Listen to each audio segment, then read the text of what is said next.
Friends, welcome back to my YouTube channel Suraj medical tech. तो दोस्तों, आज हम बात करेंगे एंटीकोगुलेंट के बारे में। आखिरकार एंटीकोगुलेंट है क्या और उसे लैब में कैसे यूज किया जाता है। तो चलिए आज हम एंटीकोगुलेंट के बारे में जानते हैं। जब भी हमारे शरीर में कहीं पे कट लग जाए, हमारा ब्लड बहता है, तो वो रुकता कैसे है, थकता कैसे जमता है, आज हम इसके बारे में बात भी करेंगे। क्या हमारे शरीर के अंदर एंटीकोगुलेंट है या फिर हमारे शरीर में कौन सा ऐसा तत्व है जिससे हमारा ब्लड रुक जाता है। तो दोस्तों, आज हम सबसे पहले जानते हैं एंटीकोगुलेंट होता क्या है। एंटीकोगुलेंट का डिफिनेशन हो गया, they are chemical that prevent blood clotting. यानी एंटीकोगुलेंट वो केमिकल सब्सटेंस है जो हमारे ब्लड को जमने से रोकते हैं। एंटीकोगुलेंट का काम क्या होता है, वो हमारे ब्लड को जमने से रोकते हैं। अगर आपके शरीर से ब्लड लिया जाए और निकालते ही ब्लड आपका अगर जम जाए तो लैब में टेस्ट को परफॉर्म नहीं हो सकता, इसलिए एंटीकोगुलेंट का यूज हम करते हैं। तो एंटीकोगुलेंट का यूज है कि ये हमारे ब्लड को जमने से रोकते हैं।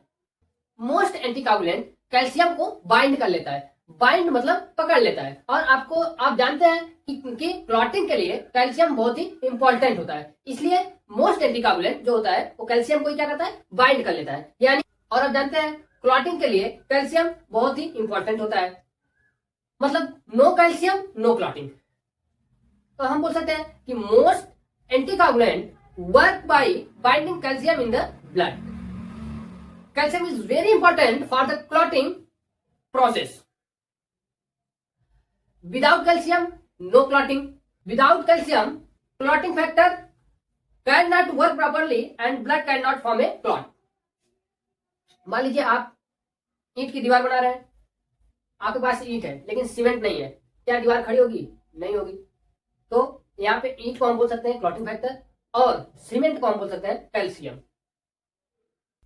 अगर सीमेंट हटा दिया जाए तो दीवार नहीं बन सकती। उसी तरीके से अगर हमारे ब्लड से कैल्शियम को हटा दिया जाए तो ब्लड क्लॉट नहीं होगा।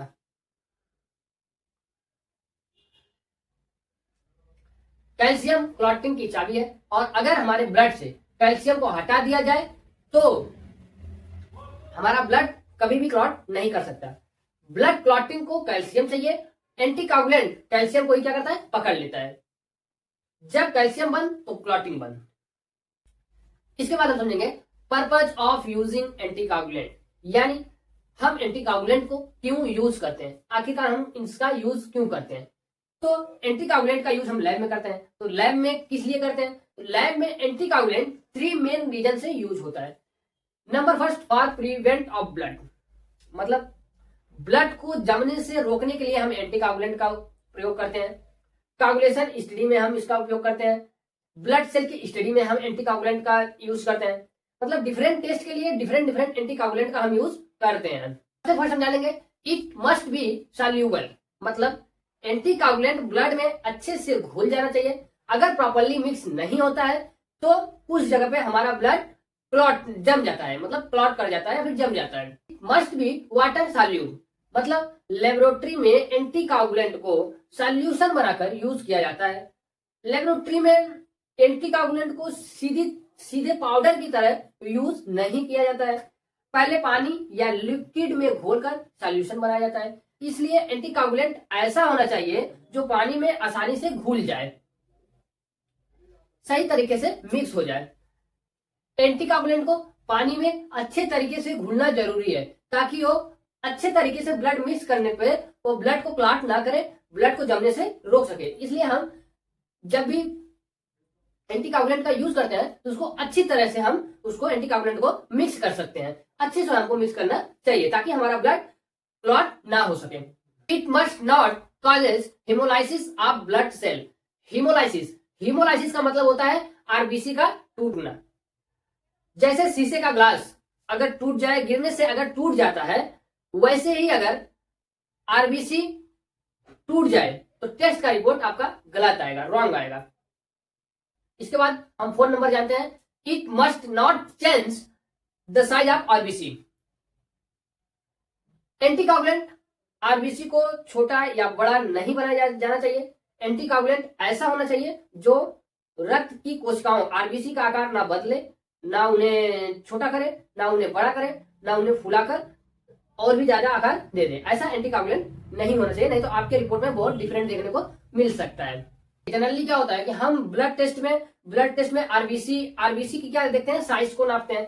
जब भी हम आरबीसी की साइज को नापेंगे, अगर एंटीकागुलेंट आपके आरबीसी को छोटा या बड़ा कर देगा तो मशीन में आपका जो रिपोर्ट है वो गलत तरीके से आएगा। एंटीकागुलेंट का काम है सिर्फ खून को जमने से रोकने में मदद करता है, आरबीसी का शेप या साइज का बढ़ाव वो नहीं करता है। इसलिए अक्सर हमें एंटीकागुलेंट अच्छी से जो सीबीसी का जो सैंपल हम लोग लेते हैं देखेंगे उसको अच्छे से मिक्स करना होता है। अगर आपने मिक्स नहीं किया तो कभी कभी क्या है ब्लड का क्लॉट हो जाता है, जिससे हमारे आरबीसी के साइज में डिफरेंट आ सकता है, जिससे आपका रिपोर्ट भी गलत हो सकता है। इसके बाद हम जानते हैं it must minimize aggregation of platelet, यानी एग्रेशन का मतलब होता है चिपकना। प्लेटलेट को आपस में चिपकना नहीं चाहिए। जैसे चावल का दाना अलग अलग होने चाहिए, अगर सब चिपक गए तो आप काउंट करना मुश्किल होगा। अगर चावल का दाना सब अलग अलग होना चाहिए, अगर वो आपस में चिपक जाए तो आपको काउंट करने में प्रॉब्लम आ सकता है। वैसे ही हमारा जो प्लेटलेट है उसको चिपकना नहीं चाहिए। It must minimize aggregation of platelet. अगर आपका प्लेटलेट चिपक गया, एक दूसरे से चिपका हुआ है, तो आपका प्लेटलेट काउंट गलत आ सकता है। इसके बाद हम समझते हैं डब्ल्यूबीसी के बारे में। It must minimize destruction of WBC, मतलब व्हाइट ब्लड सेल को डैमेज नहीं होना चाहिए। मतलब डब्ल्यूबीसी इन्फेक्शन से लड़ते हैं और लैब टेस्ट में उनका काउंट बहुत ही इंपॉर्टेंट होता है। अगर डब्ल्यूबीसी टूट गए तो आपका रिपोर्ट में डब्ल्यूबीसी कम आएगा। अगर आपका डब्ल्यूबीसी और प्लेटलेट दोनों कम आ गए तो आपका रिपोर्ट गलत हो सकता है। आपको लैब से डेंगू बोल सकता है कि डेंगू हो गया, हालांकि आपके शरीर में डेंगू नहीं है, लेकिन अगर आपका डब्ल्यूबीसी और प्लेटलेट मतलब गलत है तो डेंगू अगर कम आ गया तो डेंगू बोल सकता है, लैब वाला हो गया। इसके बाद आते हैं टाइप ऑफ एंटीकागुलेंट। एंटीकागुलेंट के कितने टाइप्स होते हैं? There are 4 main type used in laboratory.